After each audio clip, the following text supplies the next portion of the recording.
तो एक विशेष मेहर हुई है परमात्मा की भगत समाज के ऊपर, और जिस भगत भाई बहन के हाथ में ये पुस्तक पहुंच जाएगी और जो इस पुस्तक को एक बार पढ़ लेगा पूरी, और वो पढ़ेगा, उससे रहा नहीं जा सकता, उस व्यक्ति से रहा ही नहीं जाएगा। क्योंकि एक बार जब वो पढ़ना शुरू करेगा तो पुण्यात्माओं उसको पता चलेगा। थोड़ा सा दास आपको, क्योंकि फिर उसके अंदर बहुत बड़ी दया हो जाती है मालिक की।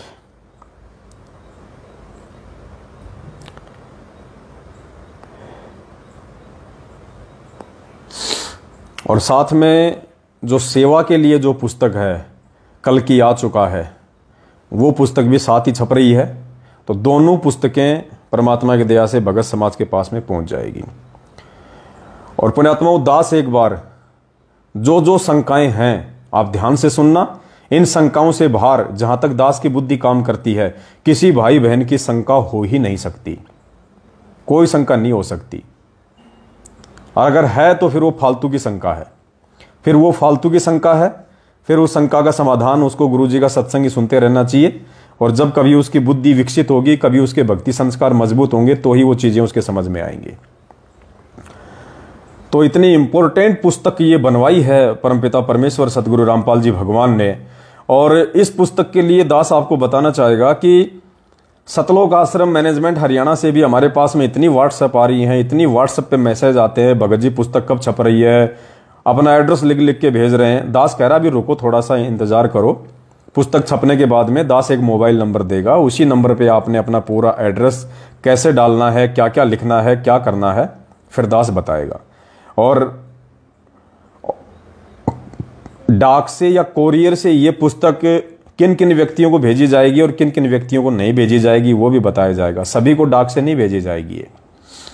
तो एक बार दास उन 157 शंकाओं का जिक्र कर रहा है। और मेरे जो नए भगत भाई बहन हैं जो हमारे लाइव से भी जुड़ते हैं, अब तो परमात्मा की दया हो रही है, 400-500 भगत भाई बहन तो लाइव ही जुड़ जाते हैं नॉर्मली। ये लाइव जब हम आए थे तो मुश्किल से 30-40 लोग जुड़ा करते थे, अब परमात्मा ने 500-600 भक्तों तक को तो सेट कर दिया है, लाइव जुड़ते हैं। तो सबसे पहली शंका है पुण्यात्मा, छोटी से छोटी बातों को लिया गया है, छोटी से छोटी बातों को परमात्मा ने प्रेरणा की कि बेटा तेरा कोई भी भगत भाई बहन ये ना कहे कि मुझे ये चीज समझ में नहीं आ रही और इस चीज की वजह से मैं भक्ति नहीं कर पा रहा, या मैं भक्ति छोड़ रहा हूं, या मुझे कोई दिक्कत आ रही है। तो परमात्मा ने कोई गुंजाइश रहने नहीं दी, छोटी से छोटी शंका को भी ऐड करवा दिया है। कोई ये नहीं कह सकता कि मतलब शंका समाधान को लेके कोई ये नहीं कह सकता कि मैं मतलब मुझे मालूम नहीं था और मेरे से ये गलती हो गई। नहीं, जो गलतियां आप कर सकते हैं, जो गलतियां काल आपसे करवा सकता है, उन सारी चीजों को परमात्मा ने ऐड करवा दिया है। और ये पुस्तक मैनेजमेंट वालों के तो बहुत ज्यादा व्हाट्सएप आ रहे हैं, बहुत ज्यादा व्हाट्सएप आ रहे हैं, क्योंकि उनको पता है अब इस चीज की आवश्यकता है, वरना मर्यादा टूटेगी। आने वाला समय कितना खतरनाक है, बच नहीं पाओगे अगर मर्यादा नहीं रही तो नंबर 1, उपदेशी भगत को तीनों समय की आरती कब व कैसे करनी है। आरती बैठकर करें या खड़े होकर, आरती वीडियो से करें या भक्ति बोध पुस्तक से करें। कभी कभार आरती ना हो पाए तो मर्यादा खंडित होगी या नहीं। एक ही शंका में, मतलब एक ही क्वेश्चन में 5-6 शंकाएं ऐड कर दी गई हैं और फिर इसका जवाब कम से कम 10 पेज में है। सारी चीजों का विस्तार से वर्णन किया गया है। दूसरी शंका है, तीनों समय की आरती करने का उत्तम समय क्या है। नंबर 3, यदि किसी दिन विशेष कारणवश आरती व मंत्र नहीं कर पाए तो मर्यादा खंडित होती है या नहीं। नंबर 4, यदि किसी दिन मंत्र जाप नहीं कर पाते हैं तो मर्यादा खंडित होती है या नहीं। नंबर 5, क्या आरती की तरह मंत्र जाप करने का भी कोई समय निर्धारित किया हुआ है। नंबर 6, सुबह उठने के बाद सबसे पहले आरती करनी चाहिए या मंत्र जाप करना चाहिए। नंबर 7, प्रथम मंत्र की पूरी माला एक बार में ही करना जरूरी है या अलग अलग समय में कर सकते हैं। 8, प्रथम मंत्र जाप करने की विधि क्या है? नंबर 9, सूरत, निरत और मन क्या है तथा उसके साथ कैसे जाप किया जाता है? नंबर 10, क्या आरती या मंत्र करने के लिए नहाना आवश्यक है? नंबर 11, आरती पुस्तक से करना उत्तम विधि है या गुरुदेव के ऑडियो व वीडियो से?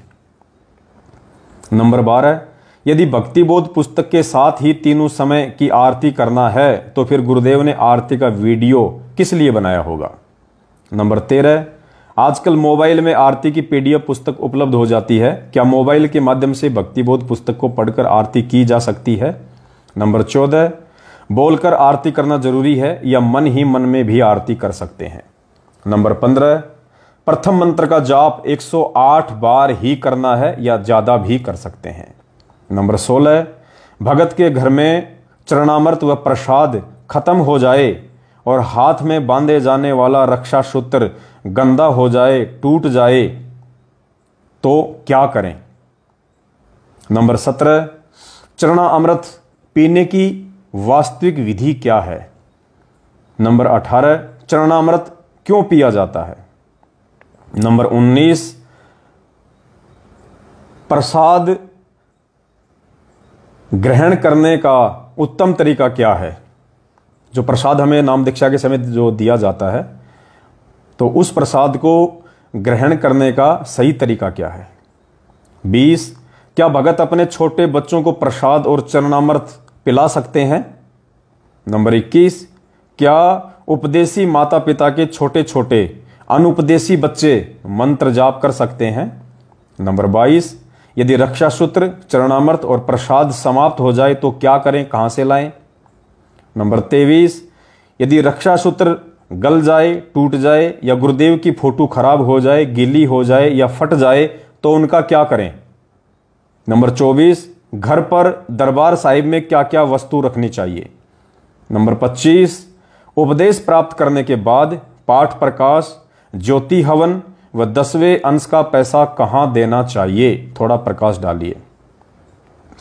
26, गुरुदेव भगवान को दंडवत प्रणाम करने की सही विधि क्या है, कैसे करना चाहिए? 27, शरीर के अष्ट अंग कौन कौन से हैं दंडवत प्रणाम करते समय जिन्हें जमीन से स्पर्श करना पड़ता है? 28, क्या दंडवत प्रणाम जमीन पर ही लेटकर करना अनिवार्य है? 29, क्या दोपहर में असुर निकंदन रमेणी के समय दीपक जलाकर आरती करना जरूरी है?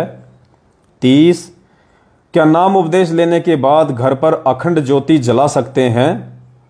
31, घर पर ज्योति जलने के बाद जो छोटी छोटी रुई की बत्तियां बच जाती हैं उनका क्या करें? 32, नाम खंड के विषय में शंका का समाधान करें।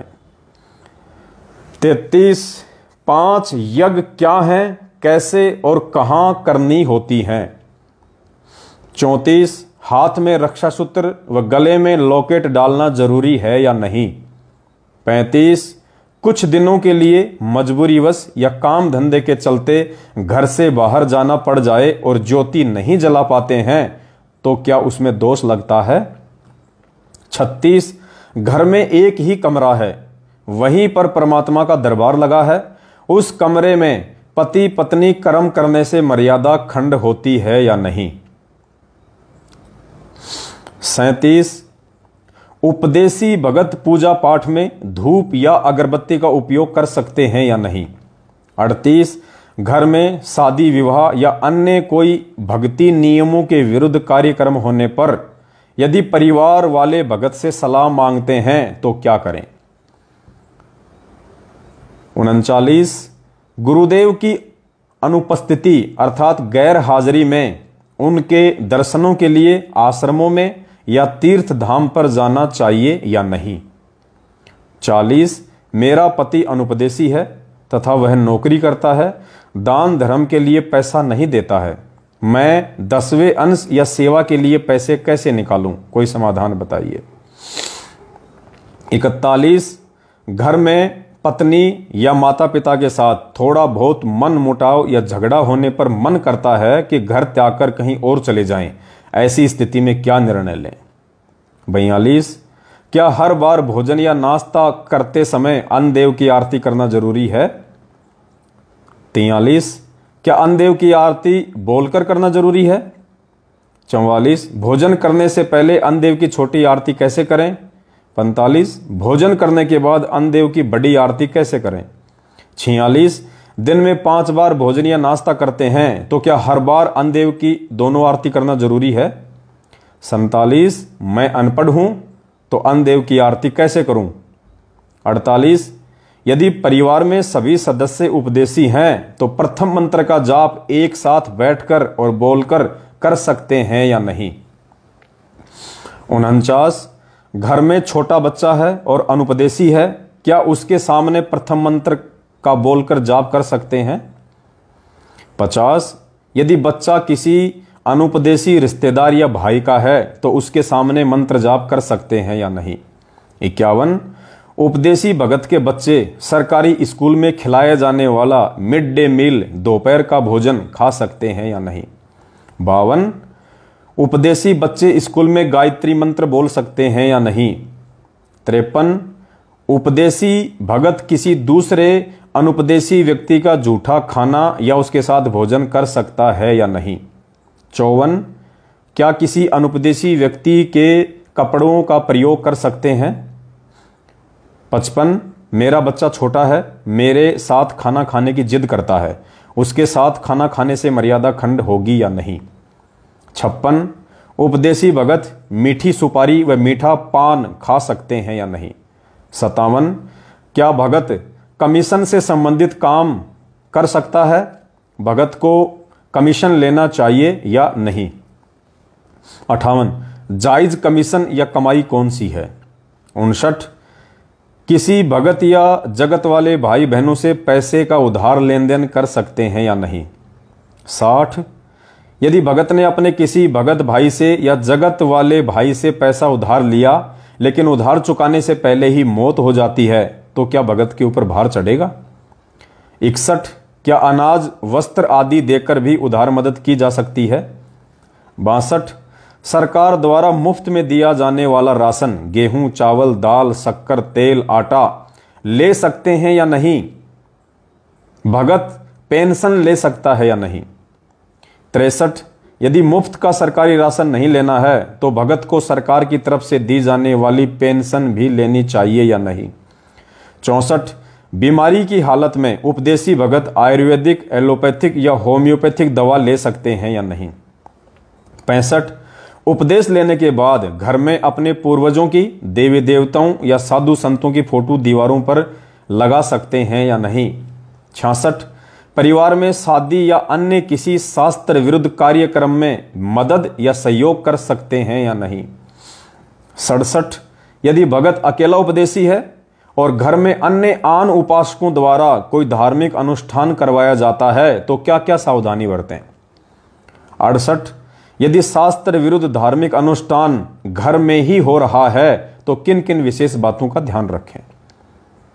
69, जरूरत पड़ने पर 10वें अंश ज्योति व पाठ के नाम से निकाले गए रुपयों को अन्य काम में ले सकते हैं या नहीं? 70, रिश्तेदारी में, परिवार में या पड़ोस में लड़की या लड़के की शादी में पैसे, कपड़ा, साड़ी, सूट या गिफ्ट आदि वस्तुएं दे सकते हैं या नहीं? 71, अनजाने में या मजबूरी में यदि कोई मर्यादा खंड हो जाती है तो क्या करें? 72, उपदेशी माता बहन अपने अनुपदेशी पति या परिवार के अत्यधिक दबाव के चलते या मजबूरी वश अन्य देवी देवताओं की पूजा पाठ में सहयोग दे सकती है या नहीं? 73, नाम उपदेश लेने के बाद शादी समारोह, जन्मदिन, विदाई समारोह, धार्मिक अनुष्ठान या अन्य किसी अवसर पर गिफ्ट उपहार का लेन देन अपना सम्मान करवाना या दूसरे का सम्मान करना फूल माला देकर कर सकते हैं या नहीं? 74, शादी के उपरांत घर पर आई बहन, बेटी या भुआ को जाते समय कपड़े, पैसे आदि दे सकते हैं या नहीं?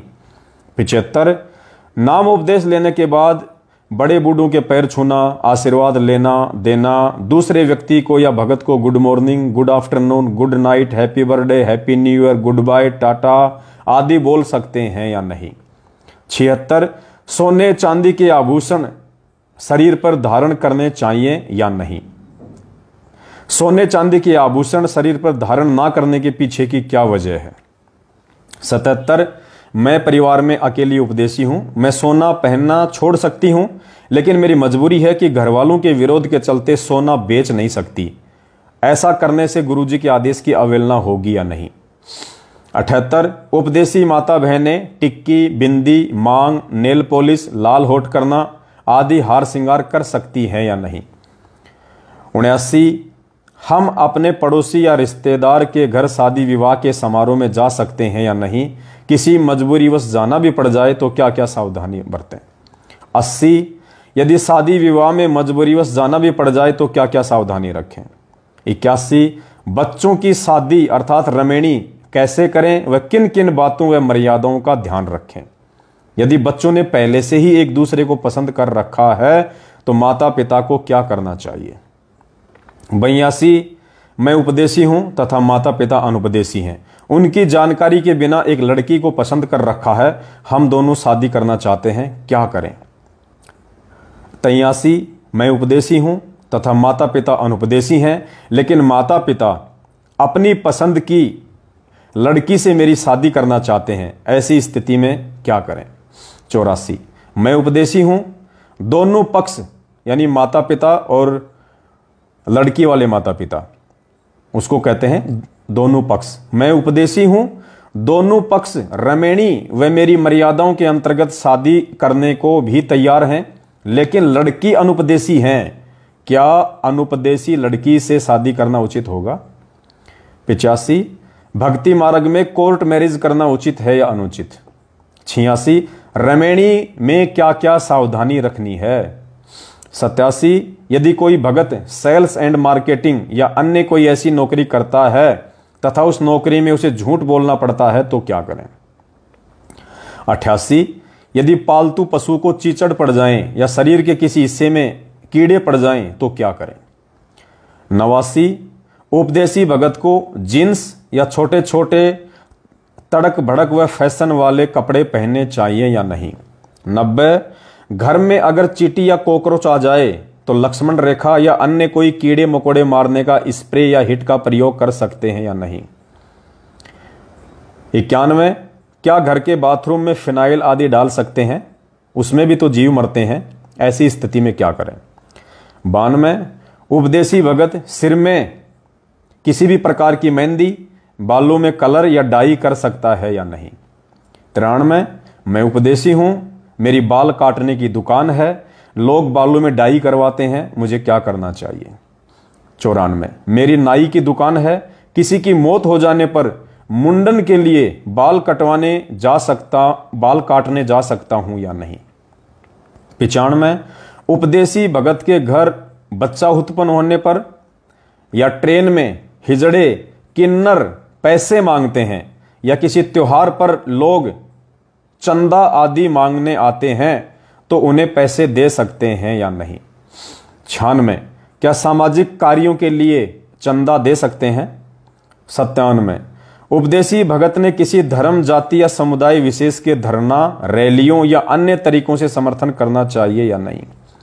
98 उपदेशी भगत का बैंक में एफडी या एलआईसी या बीमा आदि करवाना उचित है या नहीं? 99 उपदेशी भगत को शारीरिक योग व मानसिक योग मेडिटेशन करना चाहिए या नहीं?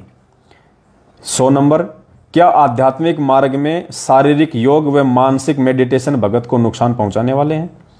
101 उपदेशी भगत ने चमड़े से बनी वस्तु जैसे बेल्ट, पर्स, जूते, जैकेट, कोट आदि वस्तुओं का उपयोग करना चाहिए या नहीं?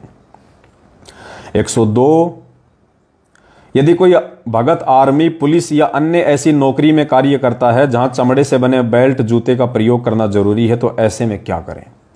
103 उपदेशी भगत ने तीज, त्योहार, होली, दिवाली, रक्षाबंधन व अन्य त्योहार मनाने हैं या नहीं? 104 नाम उपदेशी भगत चुनाव के समय वोट डाल सकता है या नहीं? क्या राजनीतिक पद, सरपंच, पंच, पार्षद या विधायक आदि का चुनाव लड़ सकता है या नहीं? 105 उपदेशी भगत जिम में जाकर कसरत कर सकता है या नहीं? 106 उपदेशी भगत मोबाइल या टीवी में गाने, चुटकुले, मूवी वह अन्य कार्यक्रम सुन व देख सकता है या नहीं। 107 क्या ज्ञानवर्धक व अच्छी फिल्में, गाने या सीरियल देख सकते हैं या नहीं। 108 बच्चे कभी कभार या पीछे से मोबाइल पर गेम खेल लेते हैं, क्या ऐसे में माता पिता या बच्चों को दोष लगता है। 109 यदि बच्चे माता पिता के पीछे से मोबाइल लेकर वीडियो गेम या कार्टून देखते हैं तो क्या करें। 110 कुछ विद्यालयों में बच्चों को खेल कूद, स्पोर्ट्स एक्टिविटी या नाचना, डांस जैसी प्रतियोगिताओं में भाग लेने के लिए कहा जाता है, तो माता पिता ऐसे में बच्चों को क्या सलाह दें। 111 उपदेशी भगत यदि किसान है तो खेत में यूरिया खाद व कीटनाशक, पेस्टिसाइड या अन्य प्रकार की जहरीली दवाई का प्रयोग फसल या फल सब्जियां उगाने में कर सकते हैं या नहीं। अगर नहीं करना है तो फिर अच्छी फसल की पैदावार के लिए कोई समाधान बताएं। 112 यदि फसल में यूरिया खाद और जहरीले कीटनाशक का प्रयोग नहीं करना है तो अच्छी फसल के लिए क्या विधि अपनाएं, वही आ गया। 113 भोजन खाने के बाद थाली में हाथ धो सकते हैं या नहीं। 114 उपदेश लेने के बाद भगत को रक्तदान व देहदान करना चाहिए या नहीं। 115 क्या देहदान भी काल भगवान का एक षड्यंत्र है। 16 तो क्या भक्तों को बिल्कुल भी देहदान नहीं करना चाहिए। 17 मैं पहले से उपदेशी हूं, लेकिन बीच में लोक लाज और परिवार के दबाव में आकर या अन्य कोई मर्यादा तोड़कर भक्ति छोड़ दी थी, लेकिन अब मैं दोबारा से भक्ति शुरू करना चाहता हूं। ऐसी स्थिति में गुरुजी से वापस जुड़कर कैसे भक्ति शुरू करूं। 119 यदि उपदेशी भगत विदेश में या स्वदेश में किसी कंपनी में काम करता है और वहीं रहता है तथा मजबूरी वश उसे कंपनी की तरफ से उपलब्ध करवाया गया भोजन खाना पड़ता है, तो वहां भोजन खा सकता है या नहीं। होली दिवाली पर बोनस, प्रमोशन, कपड़े, पैसे या अन्य गिफ्ट जो कंपनी की तरफ से दी जाती है ले सकते हैं या नहीं। 120 उपदेश लेने के बाद भिखारी को खाना खिलाना, गाय को चारा डालना, कुत्तों को रोटी डालना, चींटियों को आटे डालना, पक्षियों को दाना डालना आदि कर सकते हैं या नहीं। 121 मैं उपदेशी भगत हूं, मेरी मेडिकल की दुकान है, भक्ति मार्ग के हिसाब से मुझे क्या सावधानी रखनी है। 122 यदि किसी उपदेशी माता बहन का घर में विरोध है और उसी कमरे में अन्य देवी देवताओं का भी दरबार लगा हुआ है, तो क्या माता बहनें उसी कमरे में गुरुदेव का भी दरबार लगा सकती हैं। 123 उपदेशी भगत अपने घर में कुत्ते, बिल्ली या अन्य कोई पक्षी पाल सकता है या नहीं। 124 क्या उपदेशी भगत मुर्गी पालन या सूअर पालन का काम कर सकता है। 125 क्या उपदेशी भगत घर पर कुत्ता, बिल्ली या अन्य जानवर रख सकता है। 126 उपदेश लेने से पहले मैंने कुत्ता पाल रखा था, अब उसका क्या करें। 127 संध्या आरती में गुरुदेव के अंग में तेरा रामपाल अज्ञान किया सतलोक का वासी ये शब्द बोल सकते हैं या नहीं। अगर नहीं बोलना है तो क्यों। 128 यदि परिवार में सभी सदस्य उपदेशी हैं तो प्रथम मंत्र का जाप एक साथ बैठकर या बोलकर कर सकते हैं या नहीं। 129 घर में छोटा बच्चा है और अनुपदेशी है, क्या उसके सामने प्रथम मंत्र बोलकर जाप कर सकते हैं। 130 उपदेशी भगत लॉटरी खरीदने या बेचने का काम कर सकता है या नहीं। 132 भक्ति मार्ग में भक्तों को बड़े बड़े व स्टाइलिश बाल रखना व कटवाना सही है या गलत। 133 सिख समाज से यदि कोई व्यक्ति संत रामपाल जी भगवान के यथार्थ 13वें कबीर पंथ में आकर दीक्षा लेता है तो उसके बाद चेहरे पर लंबी लंबी दाढ़ी और सिर पर पगड़ी रख सकता है या नहीं। 134 क्या संत रामपाल जी महाराज से उपदेश प्राप्त करने के बाद देश विदेश में उनका कोई भी अनुयायी पगड़ी बांध सकता है या नहीं। 135 मैं उपदेशी भगत हूं और गांव में रहता हूं, मेरे गांव के काफी लोग खेतों में पानी देते समय व घरों में काम लेने के लिए बिजली की चोरी करते हैं, क्या ऐसा करना भक्ति मार्ग में जायज है या नाजायज। 136 मंदिर के पास मेरी किराने की दुकान है, मंदिर में आने जाने वाले श्रद्धालु मेरी दुकान से प्रसाद, अगरबत्ती, कपूर व धूपबत्ती आदि खरीद कर ले जाते हैं, क्या इसमें मुझे दोष लगता है। 137 मैं उपदेशी हूं और मजबूरीवश अपने पति या बेटों की गलत कमाई से अपना पेट भरना पड़ता है, तो ऐसे में क्या करें। 138, मेरा पति 2 नंबर के धंधे से पैसा कमाता है, क्या उस पैसे को मैं अपने घर पे रख सकती हूँ? 139, मंदिर के पास मेरे कपड़े की दुकान है, लोग दुर्गा माता जी के लिए कपड़ा लेकर जाते हैं, मुझे क्या करना चाहिए? 140, घर में किसी बुजुर्ग या बीमार व्यक्ति के सिर या हाथ पैर में दर्द होने पर मालिश कर सकते हैं या नहीं? 141, 17 फरवरी के दिन संत रामपाल जी भगवान का बोध दिवस मनाना चाहिए या नहीं? 142, उपदेशी भगत किसी की कोर्ट या पुलिस में गवाही दे सकता है या नहीं? 143, गुरुदेव भगवान के विषय में कोई अपशब्द या उल्टा सीधा बोले तो क्या करें? 144, उपदेशी भगत ने पहले की बात अब वर्तमान में अपने गुरुदेव का बहुत बड़ा मंदिर या दरबार बनवाना चाहिए या नहीं? 145, यदि परिवार में कोई सदस्य भक्ति नहीं करता है तो उस पर दबाव देकर भक्ति करवा सकते हैं या नहीं? 146, क्या परिवार में एक उपदेशी व्यक्ति के दीपक जलाने से सभी का हवन यज्ञ हो जाता है या सभी को अपना हवन यज्ञ करना चाहिए? 147, क्या परिवार में एक व्यक्ति के द्वारा दान करने से सभी का दान माना जाएगा या नहीं? 148, कुछ भगत शादी समारोह में नहीं जाते हैं लेकिन शादी से जुड़े काम करने पड़ते हैं, जैसे पानी की सप्लाई, खाने की सप्लाई, टेंट का काम, हलवाई का काम, वेटर का काम, लाइट फिटिंग का काम, डेकोरेशन का काम कर सकते हैं या नहीं? 149, घर पर गुरुदेव भगवान को भोग कैसे लगाएं तथा किन किन बातों का ध्यान रखें? 150, छोटी भोग की आरती क्या है और कैसे करें? 151, क्या गुरुदेव भगवान को देसी घी के अलावा अन्य तेल या डालडा में बने भोजन का भोग लगा सकते हैं? क्या देसी घी के अलावा डालडा या किसी तेल में ज्योत जला सकते हैं? 152, यदि गुरुदेव को भोग नहीं लगाएंगे तो क्या हमारा मोक्ष नहीं हो पाएगा?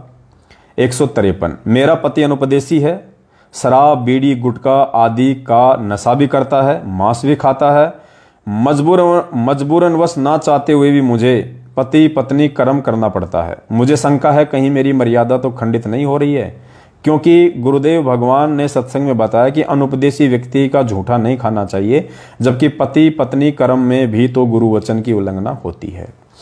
154, माता बहनें माहवारी पीरियड्स के दिनों में नियमित भक्ति कर्म, आरती, सत्संग, सुमरण, दीपक जलाना आदि कर सकती है या नहीं?